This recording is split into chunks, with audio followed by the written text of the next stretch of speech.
Hey robot fans, Fryedegg here with our 9th installment of our Warmage high scoring / 5 sculling strategy guide.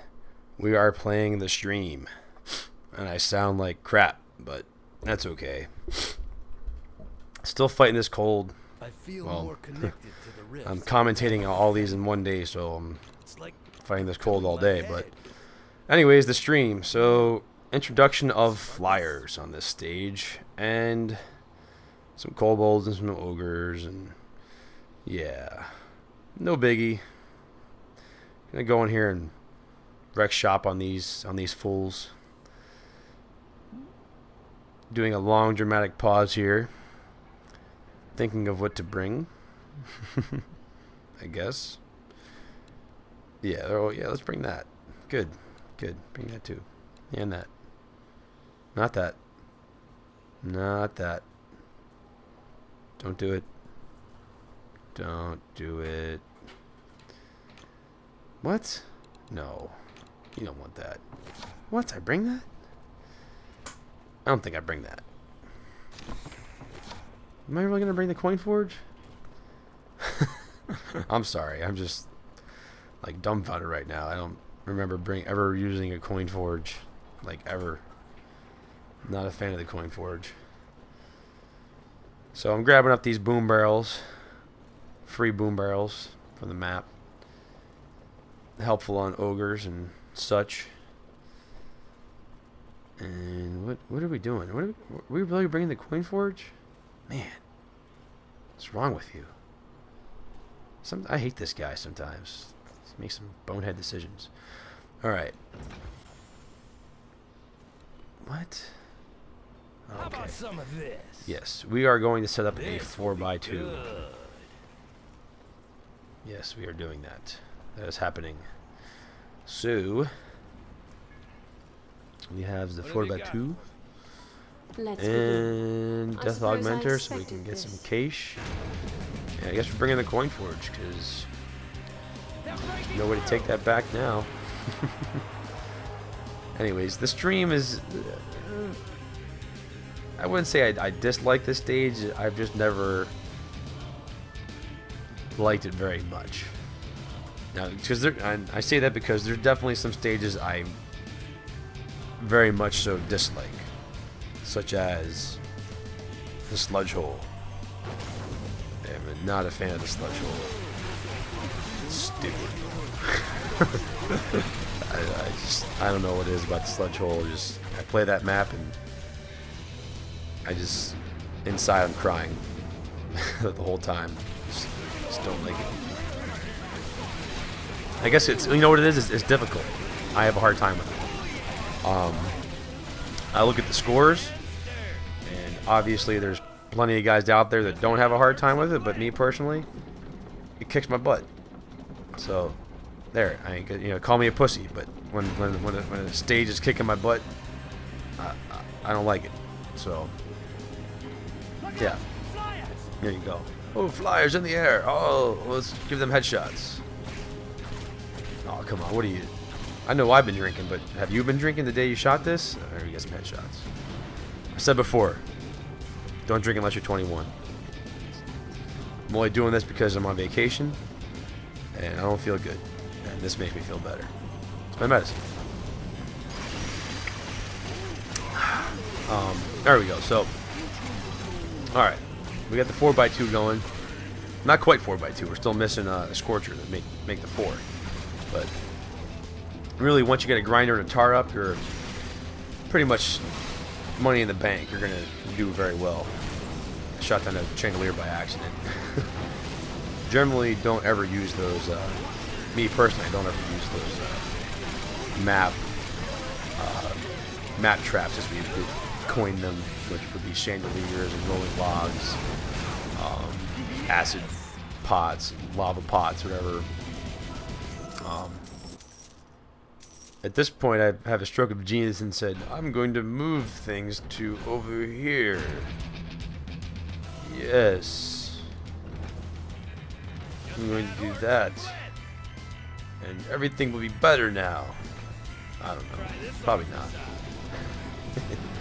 I put an arrow wall there generally you would want. Oh, that's why I moved it. Now I'm realizing. So I could put my arrow wall. Generally, you would want the arrow wall exact opposite of the tar. I mean, excuse me, of the grinder. But we don't have a wall, so we can't do that. By putting it right there in front of the 4x2, you are going to apply some arrows from that trap and have some stuff walk into the kill box and get some big combos from that. It's not always recommended to put something in front of the 4x2, but in some cases you can get away with it. Yeah. But anyways, we got our burning pitch. It should always be a priority. It should always be on the forefront of your thoughts of, let me get that burning pitch. I want that. You just should always want that. And we're going to put them over here. These are kind of like, these are pretty much max range. You know, they're in a good spot. I put the archers over there. Also, if you're not aware, the archers, the map archers are completely safe from ground troops and pretty much from the flyers. The flyers really won't ever bother the map archers, which are up on that second level to my character's left right now. Those archers are just there, and honestly, I wish they weren't there because they kill some stuff before it gets to you, and I don't like that. So, if there was a way to kill those, I would kill them or sell them or something. But we're stuck with them, so just pretty much forget they're there. You don't need to worry about them at all. Flyers, that's what I say. You know, I'd like to start a discussion on the flyers and maybe see if anyone out there has figured out a way a surefire way to like say, yes, you combo flyers this way, and it works every time.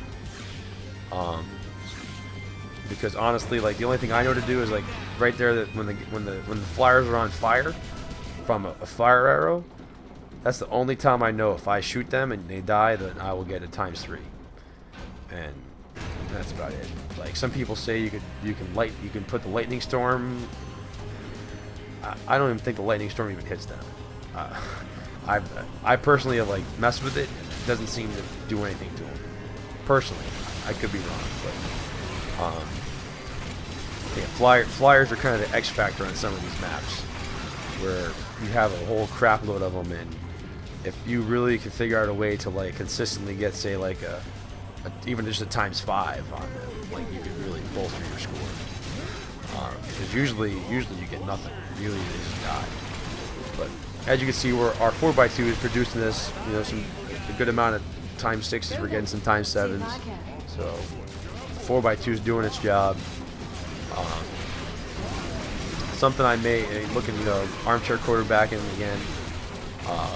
I would possibly nix the arrow wall here and maybe just bring the sword, and I think that might produce some higher combos in the orcs. But we're just gonna try to stack up a good amount of archers here to keep those arrows flying.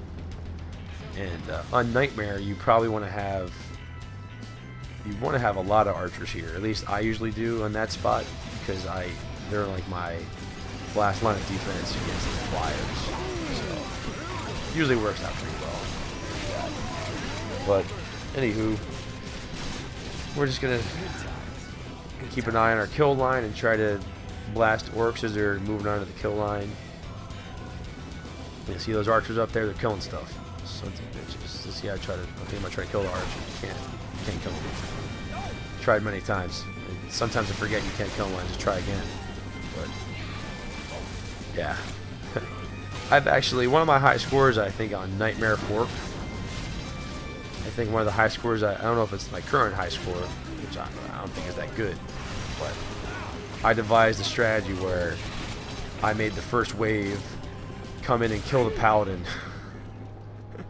and then I would formulate my strategy after that paladin was dead. I just hate that paladin so much on that map. Excuse me. Let me get some more medicine here. Delicious. Yes. So well, I guess we're gonna change our archers a little bit here, move them around. Don't know what this guy's thinking sometimes. Oh, I'm trying to just kind of stack them up more so they're focused on the kill box, I think. But that's one of the great things about Warmage, guys, is you got these breaks, use them. Is that all? You know, try new shit, move them around. I suppose I expected. You know, see what happens. Worst case scenario, you know, when the next round's over, you got 10 seconds, go sell them all real quick and then put them back up. You know, that's one of the things, and a lot of people agree with me on that, and they've said it. You know, that they like Warmage just for that, because you can constantly change things. But to me, for me, I'm the opposite. I like Nightmare.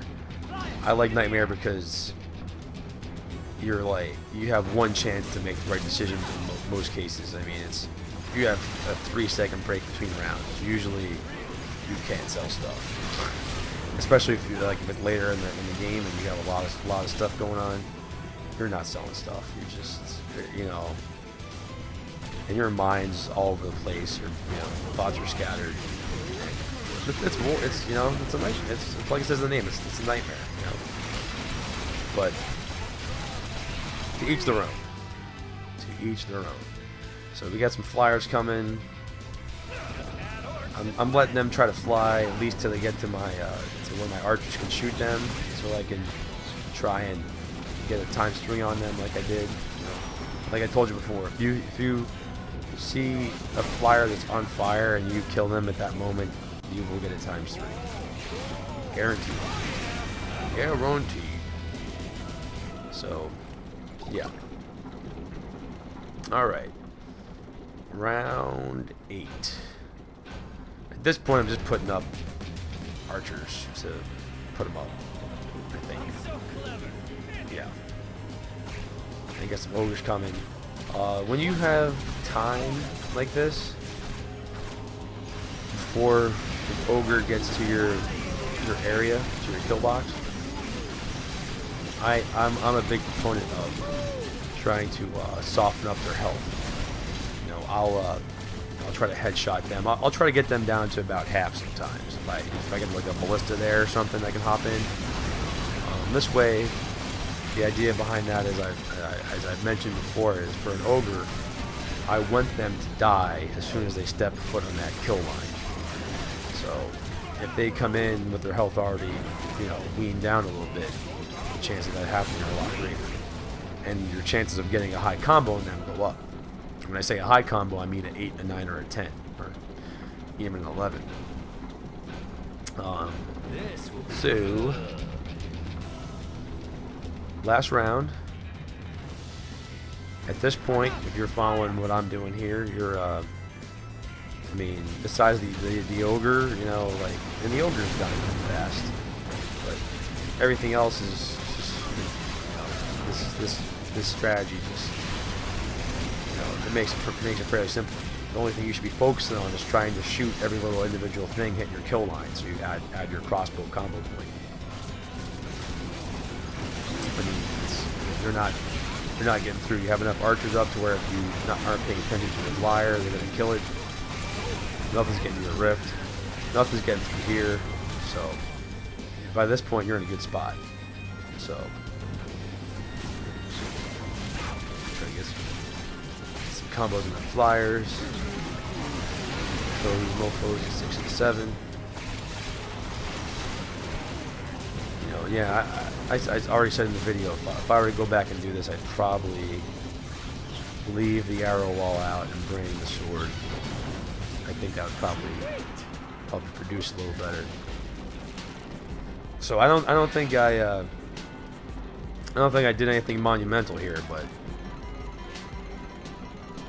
oh, 4 skulls. That's what?